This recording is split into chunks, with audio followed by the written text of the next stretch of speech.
નમસ્કાર ખેડૂત મિત્રો, તમારું સ્વાગત છે અમારી બજાર ભાવની ચેનલમાં। તો આજે તારીખ 20 જુલાઈ 2024 વાર શનિવાર। તો આજના વિડીયોની અંદર આપણે રાજકોટ માર્કેટના તમામ પાકના તાજા બજાર ભાવ જાણશું।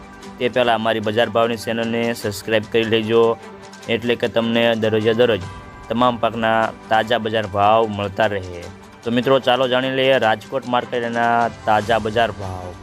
લસણ 2050 થી 3215 રૂપિયા, વરિયાળી 1100 થી 1430 રૂપિયા, તલ કાળા 2980 થી 3310 રૂપિયા, તલ સફેદ 2100 થી 2484 રૂપિયા, તુવેર 1670 થી 2380 રૂપિયા, ધાણા 1001 થી 1440 રૂપિયા, અજમો 1301 થી 2370 રૂપિયા, સોયાબીન 800 થી 813 રૂપિયા, જીરું 4400 થી 5202 રૂપિયા, રાયડો 940 થી 1050 રૂપિયા, એરંડા 1078 થી 1190 રૂપિયા, સણિયા 1151 થી 1320 રૂપિયા, ઘઉં લોકવન 521 થી 551 રૂપિયા, મગફળી ઝીણી 1100 થી 1227 રૂપિયા, મગફળી જાડી 1120 થી 1310 રૂપિયા, કપાસ 1505 થી 1586 રૂપિયા,